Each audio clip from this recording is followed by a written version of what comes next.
మీరా రండి. నాన్నగారి కాళ్ళు నొప్పి తగ్గిందండి? నాకు పెళ్ళైతేనే గానీ వాళ్ళకున్న నొప్పులన్నీ పో అన్నట్లు మొన్న విభూతి ఇచ్చాను, వాడుతున్నారా? ఓ వాడుతున్నాను. అవును, నాకు పెళ్ళవుతుందంటారా? అందుకే త్వరగా పెళ్లి ఇంకొక మార్గం కనిపెట్టాను. ఏమిటది? ఇది రుక్మిణి కళ్యాణం అనే ఒక గ్రంథం. దీన్ని ప్రతిరోజు చదివితే తప్పకుండా పెళ్ళవుతుందట. నిజంగానా? నిజమేనండి, అందుకే మీకోసమే తీసుకొచ్చాను. థాంక్యూ. నాకు పని ఉందండి, వస్తాను.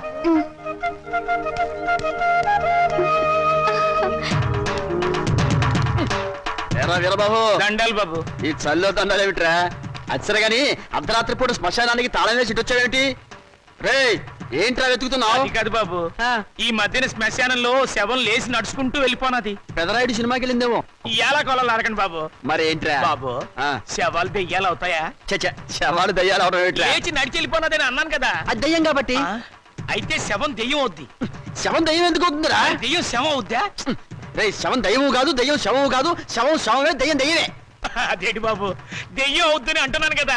దయ్యం కాదురా, మరి దయ్యం. బాబాయ్, దెయ్యం అవుద్దని చెప్తున్నాను కదండి. అరే నీ పొందనికి అర్థం కాదేంటి? దయ్యం కాదు, దయ్యం. బాబు, దెయ్యం అవుద్దని నానే చెప్పినాను కదండి. అరే నువ్వు కడుపుకు అన్నం తింటున్నావా, గడ్డి తింటున్నావా? దయ్యం కాదురా, మరి దయ్యం. బాబు ఏంటండి ఇలా తింటున్నారు నన్ను? దెయ్యం అవుద్దని చెప్పారు కదండి. నువ్వు పిచ్చి పిచ్చి వేషాలు వేసావంటే మొహం పగిలిపోతుంది. చెబితే అర్థం కదా నీకు? దయ్యం కాదు, మరి దయ్యం. బాబు రే పిచ్చోడా, లేకపోతే ఆఫీస్ లో నా మీదకి వచ్చి జోకులు, వీడేంటో వీళ్ళు ఎవలేంటో. అరే ఏంటిది? మమ్మల్ని ఆశీర్వదించండి నాన్నగారు. ఈ అమ్మాయి ఎవర్రా? ఈ అమ్మాయిని నేను ప్రేమించాను. మీరు పర్మిషన్ ఇస్తేనే పెళ్లి చేసుకుంటాను. ప్రేమించడానికి నీకు ఎవరిచ్చారా పర్మిషన్? క్షమించండి నాన్నగారు. ఇలా అడిగి నా సానుభూతి పొందాలనా? అడ్రస్ లేని వాళ్ళు చేస్తుంటే నీకు కూడా అడ్రస్ లేకుండా పోతుందిరా. లేదు నాన్నగారు, మీకు చెడ్డ పేరు తీసుకొస్తే నన్ను చంపేయండి. ఈ అమ్మాయి ఎవరనుకుంటారు? చలపతిరావు గారు అమ్మాయి. చలపతిరావు గారు అంటే? అరే చలపతిరావు గారు తెలియపోవడం ఏంటన్నా, పెద్ద ఇండస్ట్రియలిస్టు. హైదరాబాద్ లో వీళ్ళ నాన్నగారికి మహేశ్వరి పరమేశ్వరి థియేటర్లు ఉన్నాయి. జూబ్లీ హిల్స్ లో 12 ఎకరాల నిమ్మతోట ఉంది. వద్దు వద్దు, ఇక ఆపేయి. ఏమేవ్ అబ్బాయి లోపల తీసుకెళ్లి కాఫీ ఏర్పాట్లు చూడు. ఏం లేదమ్మా, నేను గట్టిగా అరిస్తే మీరు స్ట్రాంగ్ గా నిలబడతాడో లేదో చూద్దామని చిన్న డ్రామా ఆడానంతే. నువ్వు లోపలికి వెళ్ళమ్మా. ఏమండి, కాఫీ పొడి నిన్నే అయిపోయిందన్నానుగా. ఆ మాట ఇంత పబ్లిక్ గా చెప్పాలా? ఇప్పుడు మర్యాద ఎందుకున్నా? సుధా వాళ్ళ నాన్నగారు మనందరినీ ఈ రోజు భోజనం రమ్మని పిలిచారు. మరి చెప్పారా? ఏమో తొందరపడి వంట మొదలెట్టావా? ఆపేయి, సాయంకాలం తినొచ్చు. ఉంటా, చొక్కా వేసుకొస్తాను.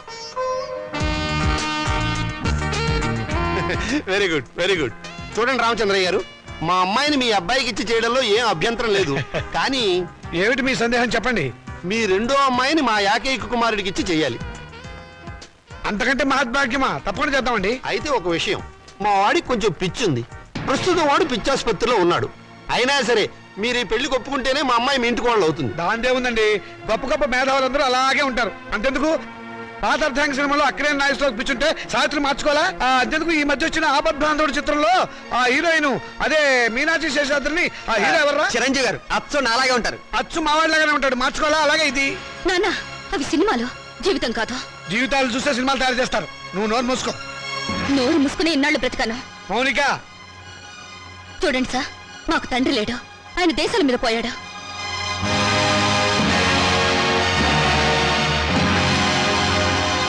ఈయన మా పెంపుడు తండ్రి. పదక్క. ఏమిటో నువ్వు అక్కడ చెప్పొచ్చింది? నేను దేశాల మీద పోయానా?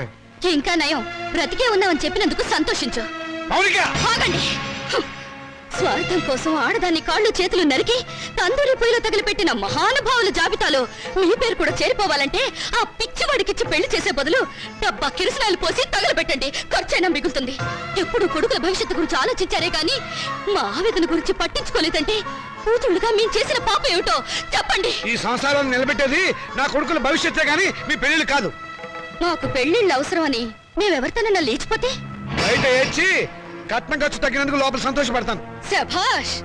కూతుళ్ళు లేచిపోవడానికి తగిన సలహాలు ప్రోత్సాహం ఇచ్చే నీలాంటి తండ్రి ఊరికి ఒక్కడుంటే చాలు. దేశంలో ఈనాడు వరకట్న సమస్య ఉండేదే కాదు. నీ కొడుకు సుఖం కోసం నన్ను పిచ్చివాడికిచ్చి పెళ్లి చేయాలనుకున్నావు. ఇదే అమ్మ పిచ్చిదైతే నువ్వు చేసుకునేవాడివా? నువ్వు పిచ్చివాడివైతే ఇన్నాళ్ళు అమ్మ నీతో కాపురం చేసేదా? ఏంటే నాన్నగారికి ఎదురు సమాధానం చెప్తున్నావు? చెప్పుతో కొడతాను, జాగ్రత్త. చెప్పులు నాకు ఉన్నాయి. ఎందుకే గొడవలన్నీ? లోపలికి రా. ఆడపిల్లలు ఇంట్లో కూర్చుని ఏడ్చే రోజులు ఎప్పుడు పోయాయమ్మా? మగపిల్లలు ప్లస్లు, ఆడపిల్లలు మైనస్లు అనుకునే ఇలాంటి వాళ్లను నట్టింట్లో నిలదీసి అడిగే రోజులివి. నట్టింట్లో కాకపోతే నడు రోడ్డు మీద నిలబడవే. నువ్వు అర్ధరాత్రి వరకు ట్యూషన్ల పేరుతో ఎవరెవరితో తిరుగుతున్నావో ఏ లాడ్జిలో కుదురుతున్నావో ఎవరు తెలుసు.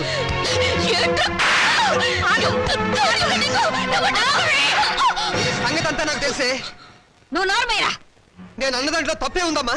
దీని చెడుతురులకు రేపు కడిపైతే తలదించుకోవాల్సింది మేము.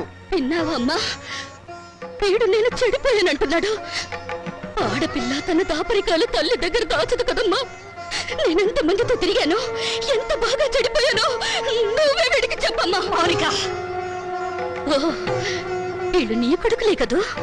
కొడుకులు కొరివి పెడతారని మమకారంతో కూతుళ్ళకు తల కొరివి మీరు పెడతారా?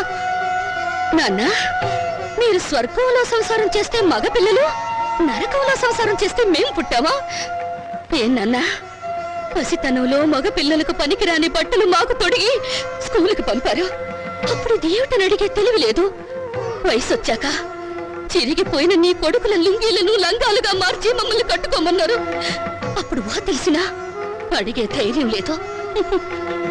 ఈ రోజు నేను చెడిపోయినని నింద వేసి నా శీలం మీద వీళ్ళు బురద చల్లారు. చెడిపోయిన కూతురు ఇంట్లో ఉంటే వ్యాపారం చేసుకోక ఇంకా నీకు వీళ్ళకు ఉద్యోగాలు ఎందుకు? ఒకరు బస్ స్టాండ్ లో, ఒక రైల్వే స్టేషన్ లో నిలబడి ఖాతాలు తెస్తారు.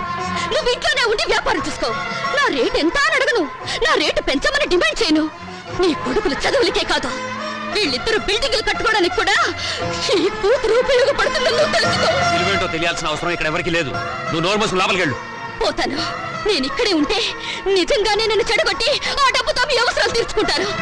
మిమ్మల్ని మీ ఇంటిని విడిచిపెట్టి వెళ్తే తప్ప నేనుగా బ్రతకలేను. మౌనిక ఆగు, నేను నీతో పాటు వస్తాను. నువ్వెక్కడికే? మౌనిక ఎక్కడుంటే నేను అక్కడే ఉంటాను. ఎందుకంటే నేను ఈ ఇంట్లో ఉంటే మీరు నా పెళ్లి చేయరు, ఎవరికైనా అమ్మేస్తారు. అందుకే నాకు తొందరగా పెళ్లి కావాలి. నేను మౌనికతో వెళ్ళిపోతాను. పిచ్చ పిచ్చగా ఉందా? గడప దాటావంటే కాళ్ళు చేతులు నరికేస్తాను, జాగ్రత్త. ప్రాణాలు తీస్తావన్నా భయపడా. నువ్వు పదక్క. అవసరం అయితే అది జరుగుతుంది. నోరు మూసుకుని ఇంట్లో పడి ఉండండి. మర్యాదగా మమ్మల్ని బయటికి వెళ్ళనివ్వండి.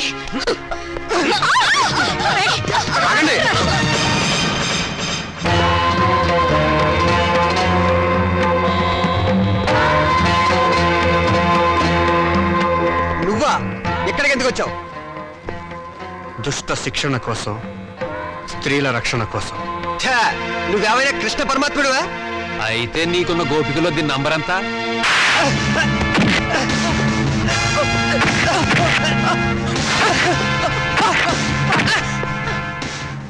లెక్క పెట్టి నెంబర్ ఎంతో మీరే తెలుసుకోండి.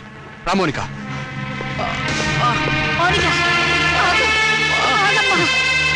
తీసుకెళ్ళి బాబు. మా దరిద్రం వదిలిపోతుంది, పీడ విరగడైపోతుంది. కానీ ఒక్క విషయం గుర్తుంచుకోండి, బిడ్డలనే మమకారం మా మీద మీకు లేకపోయినా తల్లిదండ్రులనే గౌరవం, బాధ్యత మాకున్నాయి. ఎప్పటికైనా మిమ్మల్ని ఆదరించడానికి మీరు కాదన్న ఈ కూతురు ఉందని మీరు మర్చిపోకండి.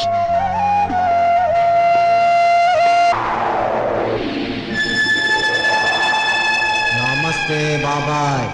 నోర్మోయ్, ఎవర్రా నువ్వు? ఏ మాత్రం పరిచయం లేకుండా బాబాయ్ అని పిలుస్తావు? పిశాచి వెధవా. పిశాచ, డబ్బు పిశాచ, కామ పిశాచ. రేయ్, ఏంట్రా? ఏం పిచ్చి పిచ్చిగా ఏమైనా ఉందా? పిల్ల రాక్షసుడిలా ఫేసు నువ్వును. రాక్షసుడా, బ్రహ్మ రాక్షసుడా, నరరూప రాక్షసుడా? ఏంట్రా? ఏమిటి నాకే ఎదురు తాళం వేస్తున్నావు? తాళమా? ఆది తాళమా, గాద్రేజ్ తాళమా? ఇదెక్కడి వ్యవహారం మేడం నాకు? మేళమా? పెళ్లి మేళమా, చావు మేళమా? నేను అందరినీ ఏడిపిస్తుంటే నువ్వు నన్ను ఏడిపిస్తావేంట్రా? నన్ను వదిలేయరా. అది సరే కానీ సార్, జనన మరణ రిజిస్ట్రార్ వారి కార్యాలయము ఎక్కడ సార్? నీకెందుకు సార్? పేరు నమోదు చేయించుకోవడానికి. నేను చచ్చి 10 రోజులైంది.